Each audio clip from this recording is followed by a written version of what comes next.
Yeah. Welcome to a bonus episode of the Midlife Pilot Podcast. We like to do these check ride debriefs with our different members. Tonight we have PrescottFlyer. I think I pronounced that correctly. Also known as Jeff, and we're recording this on YouTube. And if you did get the link, which is in the Discord server, and you have questions, please feel free to put them in the chat. Our friend Wendell, or also known as One Dull Question. Geek, um, usually leads these things. He's come up with some great questions. And Mark, I'm going to turn it over to you. I might be ducking in and out. But take it away. Okay. Hello. So we, as Ben said, we do these check ride debriefs. I personally love them. I like learning what what their experience was on the check ride. When I was in advance of getting the three check rides, I watched a bunch of different check ride debriefs, and they were incredibly valuable to me. So I love learning what the experience is that different people have. So that's part of why we do that, or at least why I'm interested in doing that. And tonight we have Jeff, and it's going to be hard. It's going to be hard. I am going to go into PrescottFlyer like crazy. It's going to happen. I apologize in advance. I'll try to remember it's PrescottFlyer. Anyway, Jeff, welcome. Tell us a little bit about yourself. Well, I'm a midlife pilot. I got my license in 2021. I think I was 48 at the time. Um, my aviation background goes back to when I was like 3 years old. I got rides with my grandfather in his Cessna 170 out in Fresno, California. And as I grew up and got out of school, I didn't have any money. And, you know, being a pilot, I didn't think I could really do it. And it was really expensive. But I did do a couple of years of foot launch paragliding in the 90s. I got a couple of solos in a sailplane at Lake Elsinore. And then I kind of just stopped flying, got into bicycle racing for years. Long story short, moved to Texas just before the pandemic hit. And I was on a bicycle racing team there. Well, there was another midlife pilot on the team, and he was changing careers to become an airline pilot. And so on our training rides, we'd talk airplanes for like an hour. I'd relate my experiences, and he'd talk about his. And it got me thinking about aviation again. And when the pandemic hit, everything shut down, but the flight schools were still open. I found OG Chris and Lou Dix and others on YouTube, and I watched these videos every night before going to bed. I'm like, okay, this isn't as hard as I built it up in my head. I think I could do this. I'm not getting any younger, now or never. So I got a discovery ride out in Caddo Mills, Texas, and that was September of 2020. And then I went and spent a couple of months to pass my knowledge test, did that, got my private license in July 2021, and then moved back to Arizona right after that. Rented for a while, didn't like renting. I got plugged into the EA chapter here, and through those connections, I found my RV9A, and I found a hangar for sale at the airport that I could actually afford. It's one of those So, little so you portable hangars. you own the hangar. Yeah, yeah, it's one of Interesting. those little porta port types, which I love. It's I've used the city hangars, and frankly, they're just kind of run down compared to the one that I've got. Um, but yeah, just got plugged in. I'm the president of the Prescott Airport Users Association now. I'm on the board of my hangar owners association. So I kind of know everyone at the airport. Um, I had started my instrument training right when I moved out here to begin with.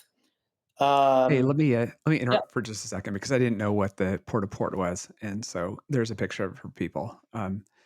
It's I mean, we don't have to worry about describing this because this is our debriefs, but um, I was trying to figure out what they look like, so there we go. yeah, and I don't know, Mark. I think I sent you some photos. There's one of the plane in my hangar. But getting back to what I was saying, um, so 2021 fall, I started instrument training, got about 12 hours in it. And then my instructor had to stop flying for a medical reason. And then I got my airplane in the spring of 2022, and I had to focus on becoming an aircraft owner and just learning how to fly that plane and start going places. 2023 came along, and I called my dad and say, "Look, I'm going stir crazy around here. I need to go somewhere. I've never taken the plane and gone any overnight anywhere." I said, "You want to go to Oshkosh?" And he says, "Yeah." So we flew out to Oshkosh and camped out there for 8 days. And he said it was the best vacation he ever had in his life. We're going to go again this year, hopefully.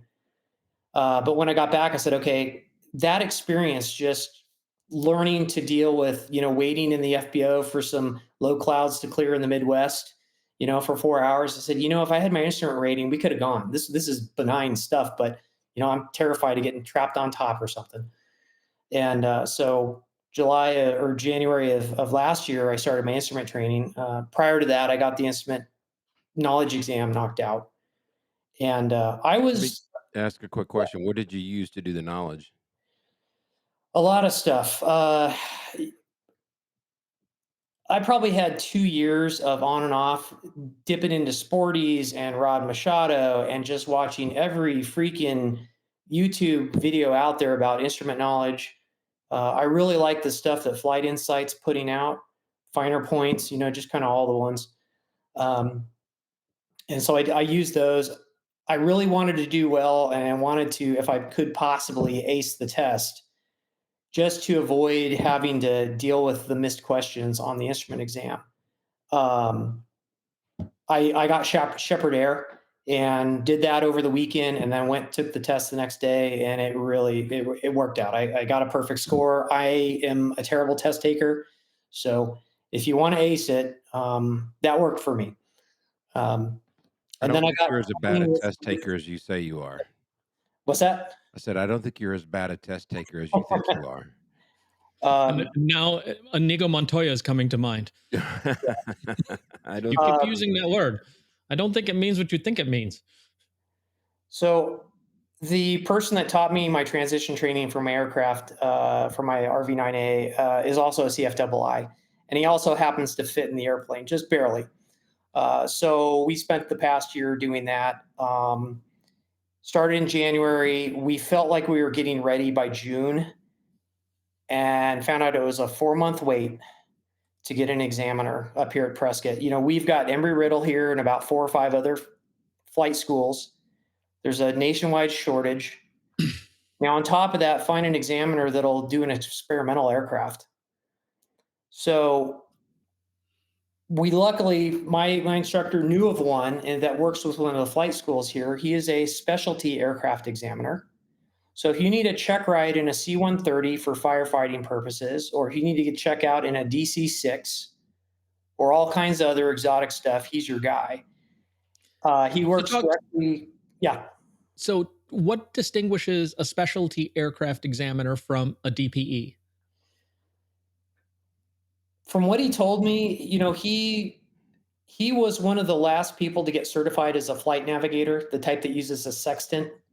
And I believe he was in Vietnam. He was performing those operations on the flights over the ocean. So he had a lot of unique experience, and he just knew how to fly, constellations and DC-10s and other things that are kind of uncommon. And I guess once you've got a certain amount of knowledge, you're one of the few people that can give check rides in these things. So they have this type of examiner. They call it a specialty aircraft examiner. He added on the ability to do tests for general aviation. And he reports directly to Oklahoma. He doesn't report to the FSDO. So from an SAE, from an examiner perspective, it was required for you to have a SAE, or you just couldn't find a DPE that would do it? We had a DPE we wanted to go with because we had a lot of good intel on him, but he stopped coming up to this area. He wasn't available anymore. If it wasn't going to be the person that I was going to go with, I was potentially looking at having to fly out to New Mexico to find another person that we knew was comfortable in flying in a Vans aircraft. I think most examiners, they're just used to Skyhawks and that type of, Pipers. Um, but they have the discretion. They are not obligated to, if they're not comfortable with the type of make and model, they can pass on it. Yeah, yeah. Right. So that was the thing I was trying to get at is if you could find a DPE that would test in an experimental, no problem. You just were having a hard time finding one. Yeah. Yep. Okay. Okay. So you found this SAE who's tested in everything. He's like, yeah, your little experimental doesn't scare me. Yeah. Yeah. Well, no, let me clarify that. The first thing he said on the phone was, tell me a bit about your aircraft. Did you build it? Who does the maintenance? Can you send me some pictures and maintenance logs? So I keep a spreadsheet of everything that's ever been done to that airplane, going back through the logs, when it was, how long it's been, and a list of things that need to be recurrent, done. When was this last done? And that, I think that went a long way. He said, "Hey, this looks like a decent plane we're on," and so he was okay with that. But he's had some less than good experiences with other owners. There's a lot of responsibility, even though you can do a lot of stuff with experimental. Even if you have the repairman certificate, which I don't, I didn't build mine. Um, some things are best deferred to a licensed mechanic to take care of the critical stuff. Makes sense. So you covered a little bit about what motivated you to get your instrument rating was missed opportunities. Was that the main thing that was the motivator, or is there something else? Well, first and foremost, I wanted to just become the most knowledgeable, capable, safe pilot that I could. And the gentleman that built my airplane put a lot of nice bells and whistles in it, and I want to know how to use them all. It's got dual VORs and two radios and a GPS and an autopilot, and I wanted to know how to use all that stuff. And so what you're looking at there is a first generation G3X, the non-touch. We've got two primary displays, a multifunction. We've got a Garmin 430 WAS on top of a SL30 COM2. So both of those have VOR capabilities. We've got an audio panel at the top and my transponder, which has ADS-B out, and a Garmin GX Pilot, which is a 2X autopilot at the bottom of the stack. And then you can't see it, but I've got a GDL39 behind the panel for ADS-B in. And on the far left, we've got a Dynon D6 backup EFIS. So when I got with the examiner, we sat in the plane and we worked out how we were going to do partial panel, and that was important for us to work out ahead of time because every plane is a little different. And he had some very specific opinions about what constitutes a legit partial panel versus kind of a fake scenario. Just turning the screen off isn't necessarily real world. So he wanted to understand my stuff, and you want to know your systems very well, whether you rent it or you own it. You need to know how these things tend to fail, how they're put together, what you can expect. We talked about that pretty extensively in the oral part. So let's talk a little bit about your training experience. How did that go? Was it smooth? Was it choppy? What was your experience with training? Well, luckily, I've got a great rapport with my instructor. We're great friends. We started off flying about twice a week. We were initially doing Saturdays and Sundays because that was good for me, but we decided to space it out and try like a Saturday and a Wednesday just for spaced repetition, kind of let things sink in. Um, we both struggled together in early on, trying to understand how to make the avionics do what we wanted it to do. How to get the 430 programmed, how to make it work with the autopilot. We got ourselves screwed up a lot early on. We'd push the wrong button. We're like, what is the airplane doing? So very early on, you learned disconnect the autopilot if it's not doing what you want it to do. So that was a good experience. And we struggled a bit for the first couple of months, but we got good at it and we learned to use all the modes. So I would say the cadence was great. We didn't get shut down for weather too often. My struggle early on was I was getting freaked out with some of the gusty wind conditions we have here. I'm a bit of a chicken. I'm a fair weather flyer. I don't like, going and flying if it's gusting, 20 to 25. That's just not me yet. Uh, Eventually, I'll probably grow into that. But I'm really conservative. I really just don't want to damage the airplane doing something stupid. I'm 1,100 hours, and I don't do 20 to 25. Yeah. So just FYI. Yeah. We have some really nasty winds out here that can be unpredictable, dust devils and things like that. So, um, but Ed wanted me to fly midday, not just in the morning, and that's when it would get a little turbulent. And we flew in some, I would say, light to moderate turbulent conditions, occasionally moderate to borderline a severe hit now and then. Under the hood, hand flying approaches, and I got really good at that. And it was a good experience. And the turbulence doesn't freak me out like it used to. Does your does worry your about autopilot? that. Go Oh, ahead. sorry. Does your autopilot fly a coupled approach? Yes, it will. That's nice. And it really took the bumps well. I was really more concerned my servos were going to get worn out, but it didn't. It never gave up. It never just said, "I can't handle this." It's your airplane. But I would often, when it got really bumpy, I'd take control of the airplane and save the wear and tear on I'm it. sorry if I missed this because I had to step away, but what autopilot do you have on there? It's a GX pilot. It's a 2-axis. This is the one, Ben. Ooh, that's a beautiful panel. Yeah. And you can't see my mouse, but it's the little brown thing down at the bottom above It's, the. it's red. It's right above the mixture control. Yeah, I see it. Yeah. Cool. So, did you get any actual in? I mean, so Arizona is kind of known as being incredibly dry, right? So that we kind of have a saying here. There's either lightning in the clouds or there's rocks in the clouds here. There's a few windows during the year you can go up and safely play in some warm clouds. It didn't work out for us. We actually, after I'd got my cross country done, I think it was the week after, we flew out to Montgomery Field in California. We were trying to catch the low clouds before they burned off, and we got there like just an hour too late. However, we were going between rain cells going out there. So that was a good experience. And then coming back, ATC was routing us between active thunderstorms. And it was the closest coming into Prescott. We were probably 20 miles away from a cloud throwing lightning and some moderate rain. And that was a great experience. And my instructor said, "Hey, this is par for the course. This is what you can expect.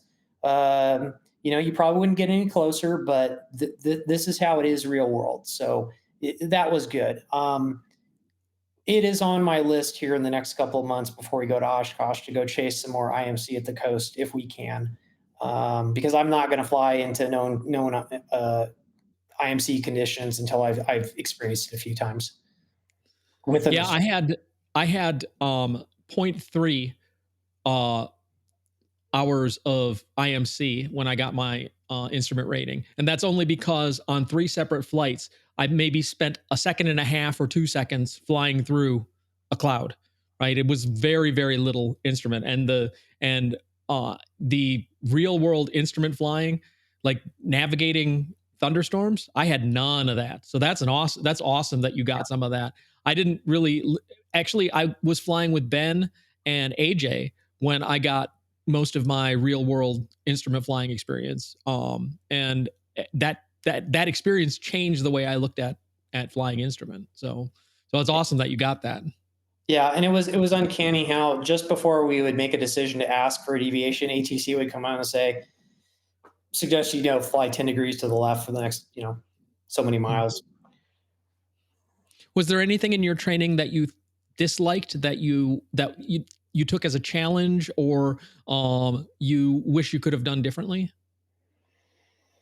Let's see. Trying to think. Nothing that I didn't like. Things that I found challenging, definitely towards the latter part.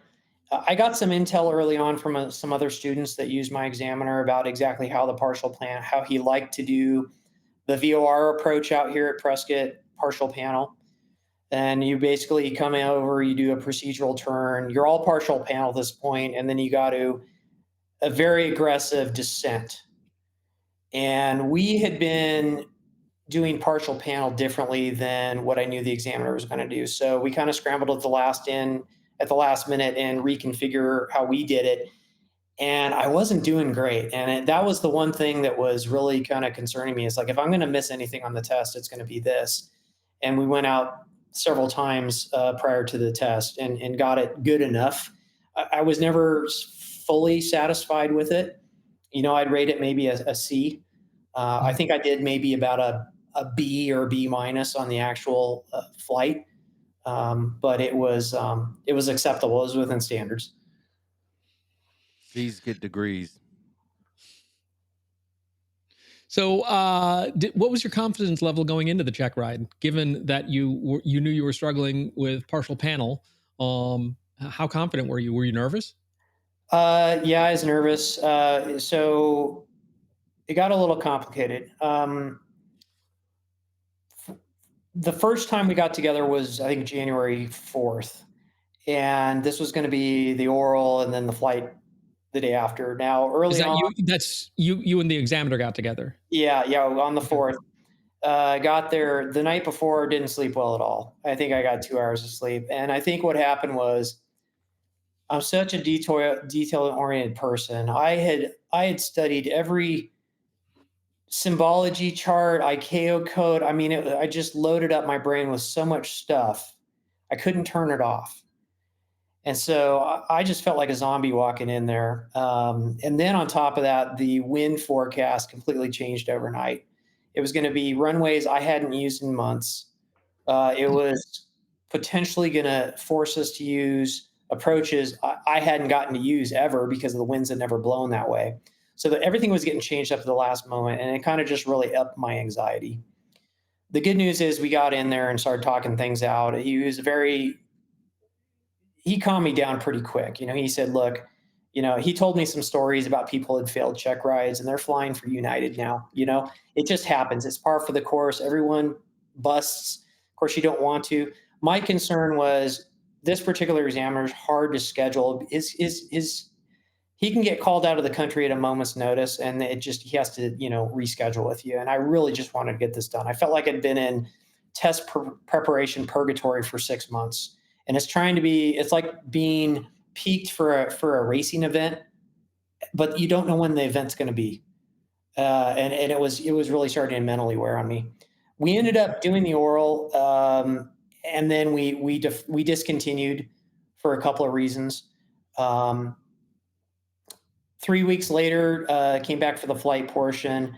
He actually called in sick that morning, so it got strung out yet again. Luckily, we did it 3 days later, but of course, that morning, the airport was fogged in. It was 0-0 for most of the morning, frost. It was really just about a 300-foot layer. We knew it was going to burn off. We just didn't know when. We did our briefing about how the test was going to go specifically, and they said, well, let's just go grab breakfast. We sat in the coffee shop and just visited for 2 hours watching the clouds burn off. And so going in, I felt definitely better than 50% chance of passing the flight portion. I'd already done the oral. Going into the oral, I said, I'm as prepared as I'm going to get, and it worked out okay. Did breaking it up like that and going and basically having breakfast with the guy and chit-chatting, did that put you at ease? Did that help, or was that just delaying the inevitable? I think breaking it up was good for me. I would have liked to have gotten it all done the very first day. I just wish I'd felt better. Yeah, I told him flat out, I said, I wouldn't pass the I'm safe checklist today, how I'm feeling. And he respected that. But yeah, I think it did, just because it's like, okay, I knew I already got this part done. We just got to go out and go fly for an hour and a half. And I knew it was what was coming. And it was really up to me to fail the test. I really wasn't concerned about him throwing me a curveball. The only thing that wouldn't be predictable is if winds change at the last minute. Well, you're just going to have to roll with it. Whatever tower tells you to do. Hey, you're going to have to circle over to here when maybe you weren't expecting to, type of thing. Okay, so you had a cross country to plan.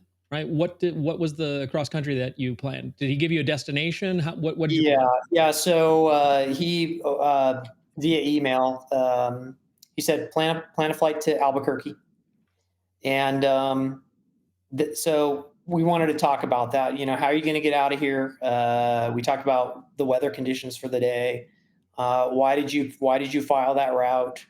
Um, and when we got into it, you know, you talk about lost comms and things like that, and that's when he goes back and he says, "Well, you know, why was it important to file to the Albuquerque VOR?" You know, we went into how, you know, if you're lost comms, it kind of gives the controllers a clue as to what you might do. They'll be able to look at what the winds are, and there's a couple of different feeder routes, different approaches there. You know, and so he really, you know, drove home the point about it is important, you know, when you file these things, just don't blindly accept with, you know, like what ForeFlight gives you. Think about it. Think about what could go wrong. What can you do with your flight plan to give everyone, you know, kind of a um, a clue as to what you might, you know, have to do to get yourself sorted. So what approaches did you plan? Well, let's see. I think runway 26 was closed at the time. I think it was the RNAV to runway 3 based on the winds. Um, we didn't really care too much about that part of it. Um, the plan was we are going to file via ForeFlight. We're going to take down the clearance and we're going to fly the first part of the departure. We're going to fly the first part of the XC out of Prescott. What's And the we're going to fly air? a departure, What's the airport identifier again? PRC. And so you actually filed and then Yep. Filed. I called up clearance. Took down the routing. Now Prescott likes to give you radar vectors.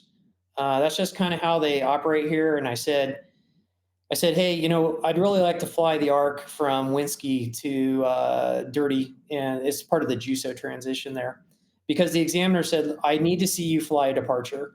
Now, if we can't negotiate one, we'll figure out how to at least, you know, fly an ARC or something. But he says I'd like to see a hand fly part of the ARC, intercept the radial off the VOR, and then, you know, do your thing. And luckily, the controller came back and said, okay, I'm going to clear you for the Winsky 2 departure, JUSO transition. I'd gone out and practiced that departing under VFR rules the week before with my instructor. Because again, during the oral exam, he told me, look, this is what we're going to do during the flight. You know, let's plan to do this. Um, so yeah, and during my training, we'd never done a departure until we realized, oh, he's going to actually want me to do a departure.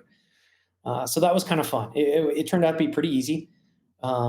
But it's important to know to do that because we have a lot of airports like Grand Canyon out here. They prefer you fly a departure. there are a couple of people I know who have never flown a SID or a Star, and like they're just not that complex. They seem more complex than they are, but It, they intimidate people.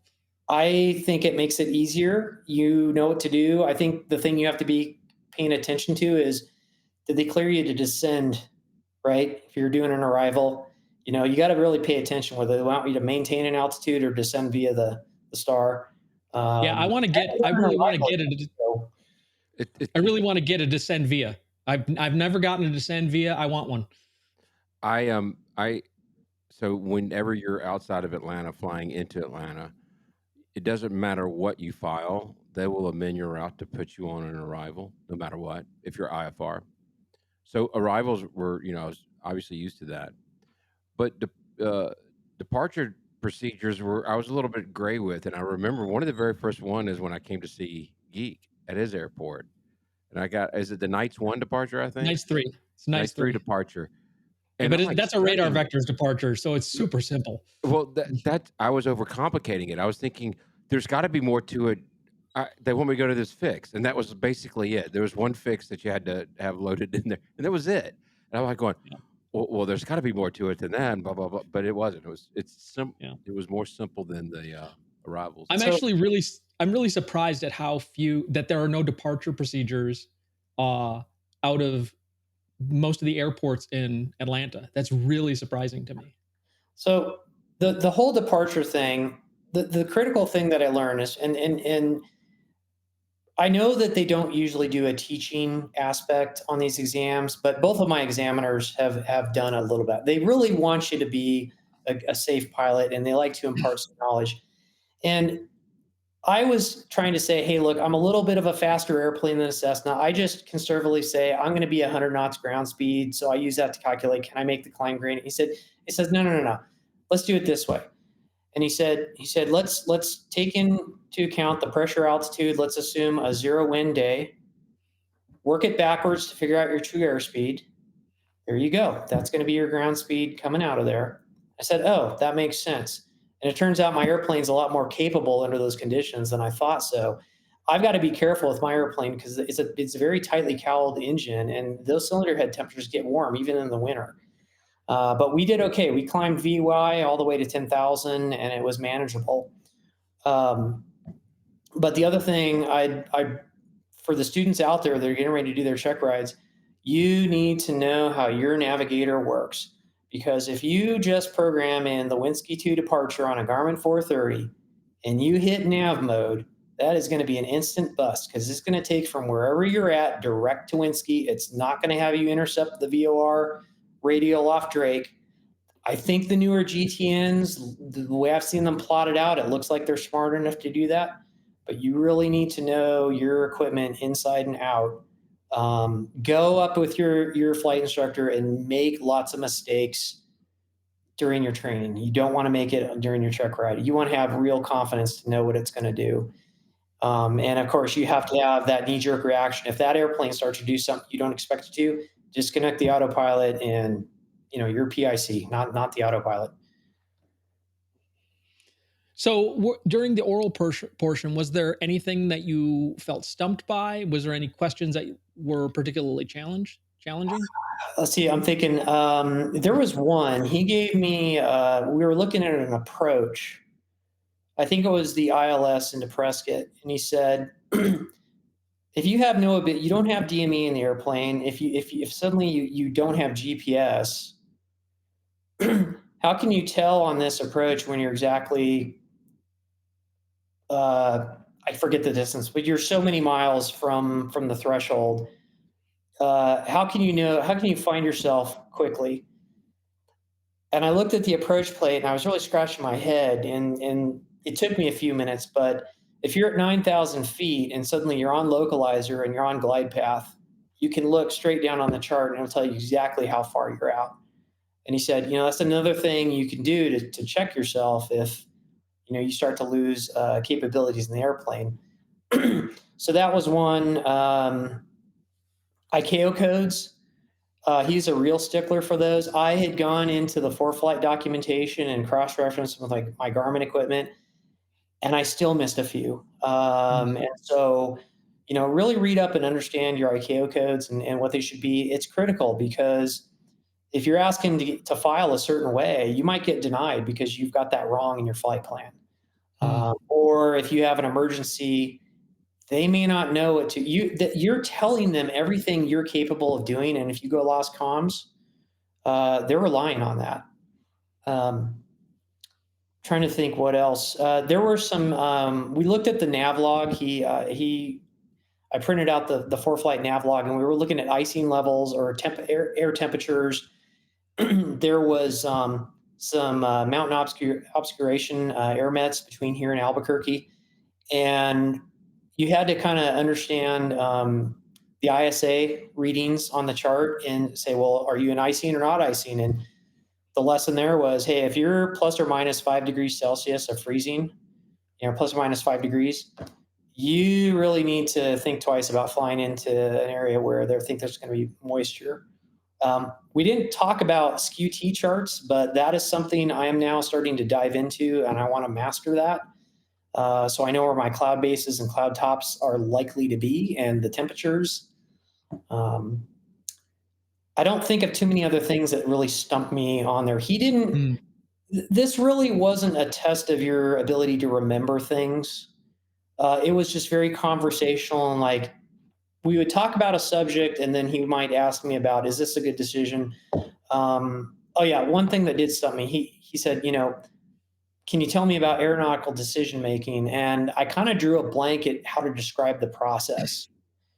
And I kind of hummed and said, well, you're trying to decide if you can do the risks. And he kind of stopped me mid sentence. He said, look, you can break it down to three things. Is it legal? Is the pilot capable? Is the plane capable? Is the pilot capable? And if the answer is yes, what are the risks? How do we mitigate them? Okay. Is it smart? Do you want to do this? And his point was the only way you're going to get experience is start to get a little bit outside your comfort zone.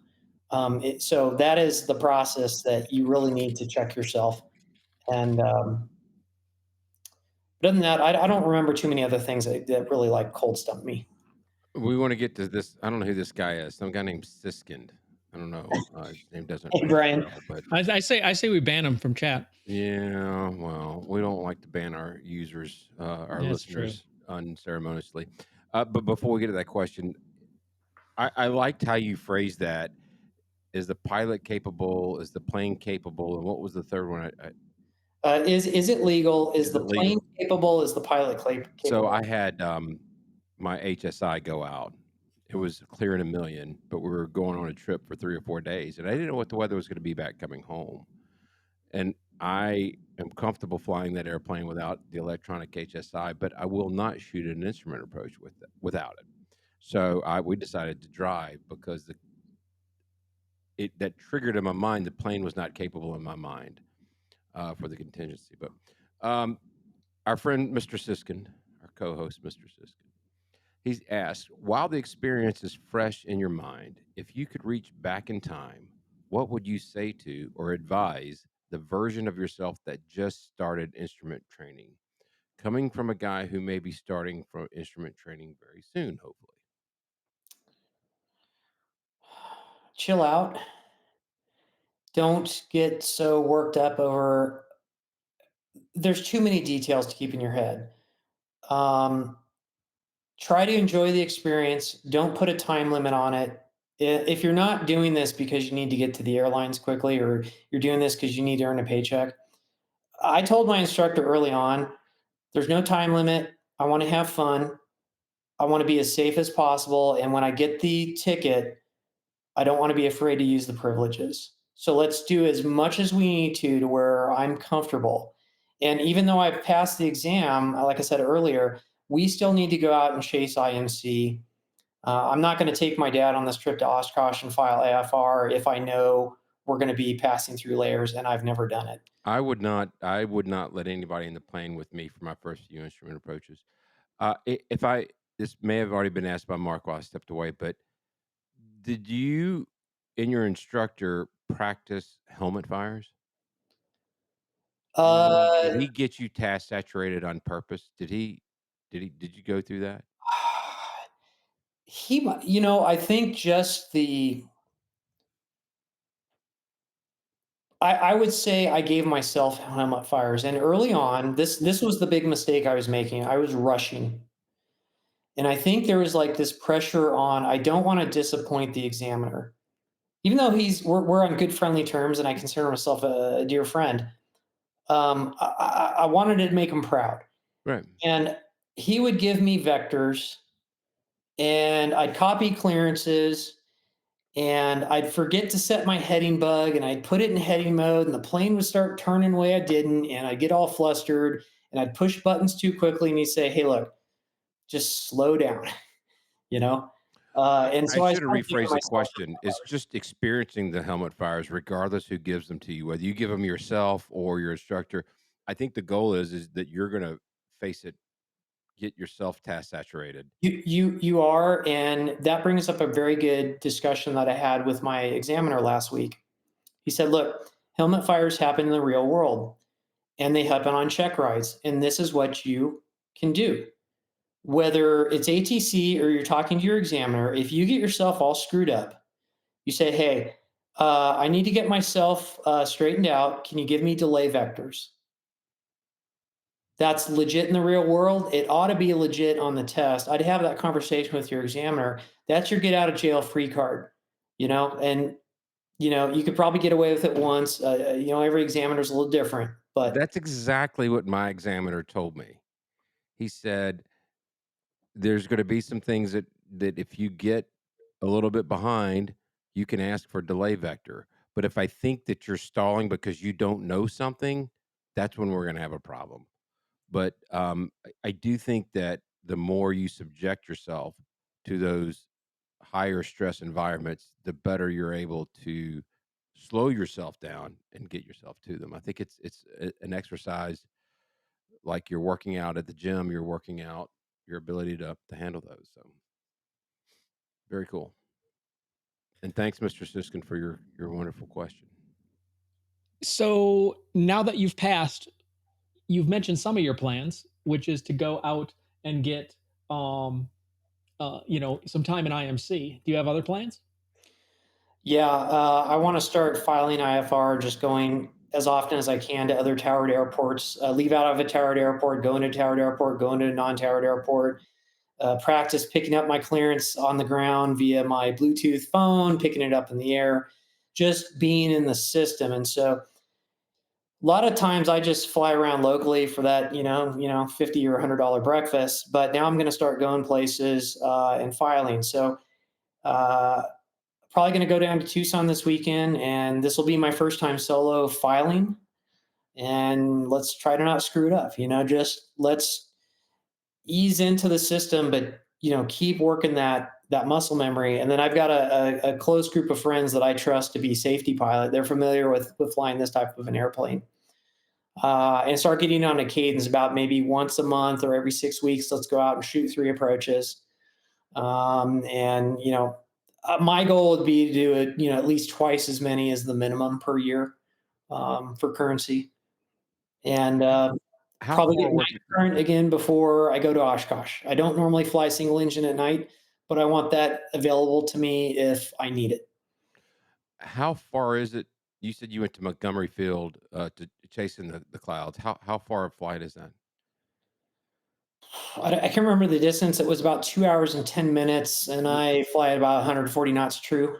The reason I ask is I do find it that where you're located, there's not a small amount of irony where you're in a place where there's zero clouds and you're 2 hours away from the best IFR playground in the world. Um, I mean, that would be my if I lived where you did, I would just go spend the night and get a hotel room by the airport, and then just go up the next morning and shoot 3 or 4 approaches in IMC, and then go Yeah, back home and not have to worry about it. Here on the East Coast, Mark will tell you, if it's marginal VFR, you almost feel like you need to call in sick at work and go get your approaches in because you just don't have very many opportunities. Like you said, there's either yeah, ice or there's lightning or something else that uh, gets in the way of that. So yeah. that's the reason I brought it up. That's a great idea, and I'll bring that topic up with my instructor and see if that's something that's doable. Yeah. So everybody talks about personal minimums. I assume you have some, and you know, like, what are your, like, right now? It sounds like your personal minimum is no IMC. Is that fair? No IMC if I'm single pilot, at least planned IMC. Okay. Um, How will and you decide to change that? so I think once I've been in it 2 or 3 times with my instructor, then what I'm going to do is looking for those opportunities where I've got probably like at least 3,000 foot ceilings, and maybe it's 1,000 to 2,000 feet at most, and it's warm, moist air. Um, we'll just see how that goes. I still have a kind of a tight rein on no more than 10 knots crosswind. I'm willing to go maybe 15 to 25 if it's straight down the runway. Um, no IFR at night, no mountain IFR.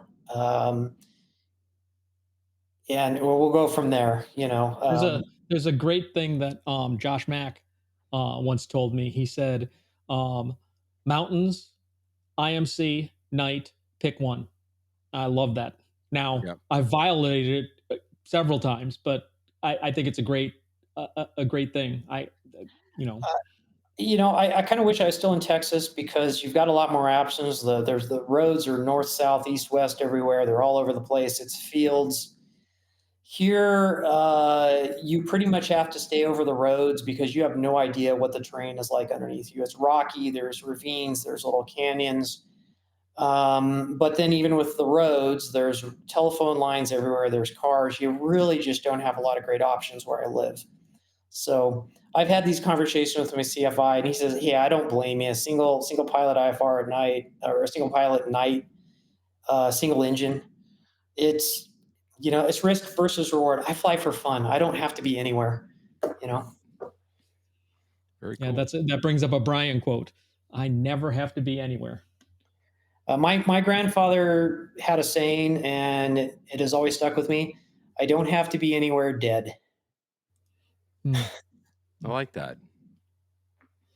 So I'm pretty much out of the questions that I had. Is there anything that you want to mention that we didn't cover that you think would be you'd want to tell other people about the experience? Yeah, let me just look at some of my pro tips here. Um, get the knowledge test knocked out early if that works for you. It's you're going to have to come back and do some relearning for the oral, but the airplane's a terrible classroom. So if you can get those concepts down, get those knocked out, it'll take a lot of pressure off. You've got 2 years then to get your training in. Find a good ground school. If you need to learn in person, do that. If you're going to do it online, there's fantastic choices out there. If you really want to do the best possible on the exam, just have the best score and take a little pressure off during the oral exam, I'd recommend Shepherd Air. But use the ground schools for theory. Do not learn this just to pass the test. You need to know this. It's going to save your life. If you know, fly 1 to 2 times a week with your instructor. Try to space it out. Uh, Fly in moderate turbulence under the hood without autopilot. Get good at that. Get comfortable. Get it to the point where you're not even thinking about the bumps. Hand fly the approaches. Learn to use it. Learn to use your autopilot to its capabilities. But I would say more often than not, hand fly your approaches, and use every mode in the airplane. If you can do VORs, LNAV minimums, LPV, ILS. Uh, Practice holds, then practice them some more, and then go do a lot more practicing of holds. Learn to hold on Victor Airways. Learn to hold at random GPS waypoints. If you've got a Garmin 430, learn how to use OBS mode to hold at those points. Learn how to fly your holds by hand. Learn to hold using VOR. If your airplane has those are all fair game for the test and the real world. And slow down when you're doing those holds. Slow down to Slow the like plane PA, down, not slow whatever. yourself down, but slow the plane down. It makes life Yeah, so much easier. yeah. And in the real world, if they're 1 minute legs, ask for like 5 mile legs. You Right. know, and slow it down to 100 knots. If you can, or I was less. going 90. It was just Yeah. easier to fly. Really learn where you need to set your power and your flaps when you want to get configured, but also practice maximum forward speed. A lot of times, if you go into the busy airports, they're not going to be happy if you're 20 miles out doing 90 knots. So, Well, I would just add to that. I agree with what you're saying, but know how long it takes to slow your plane down.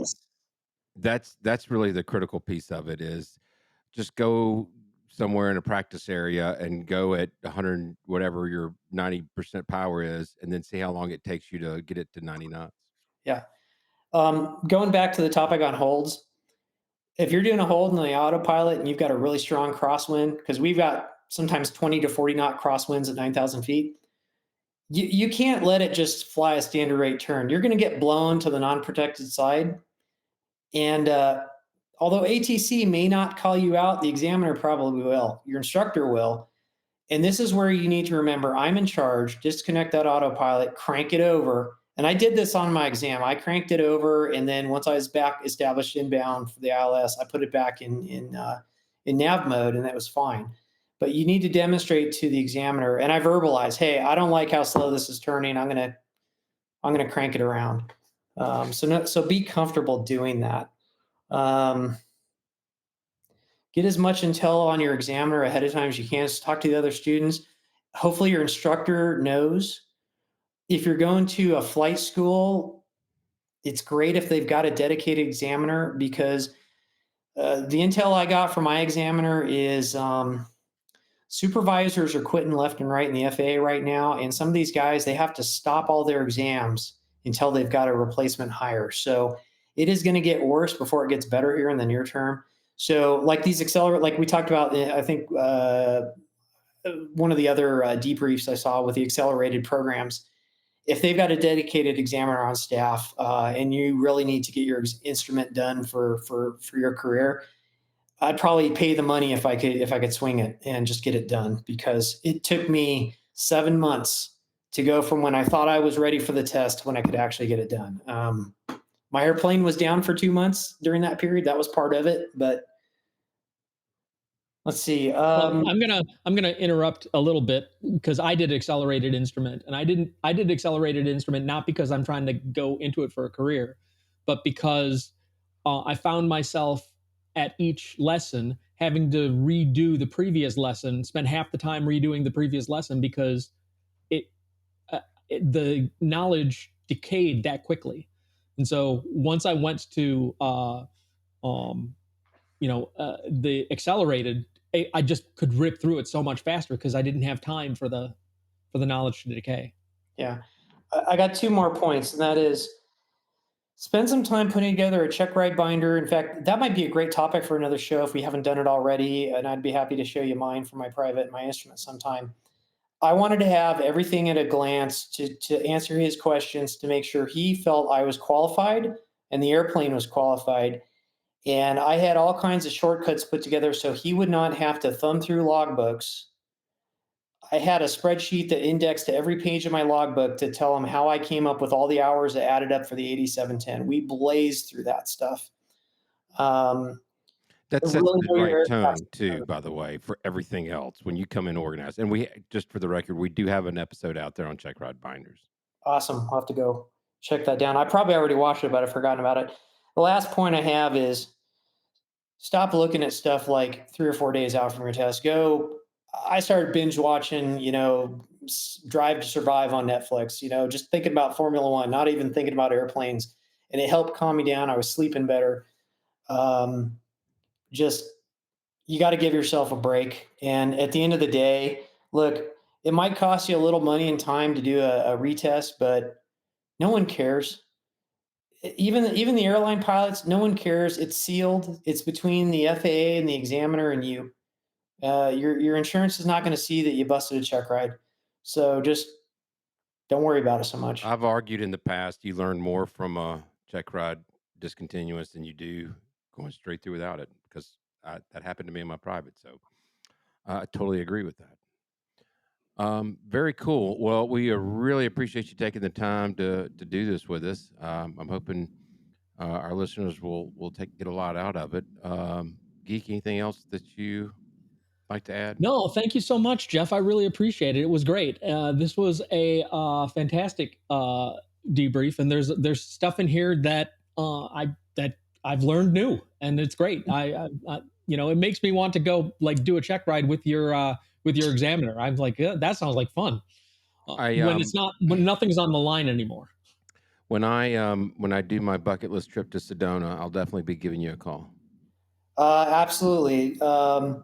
Yeah, and I just want to thank you guys, OG Chris and Brian, for starting this, and now you guys that are running with this.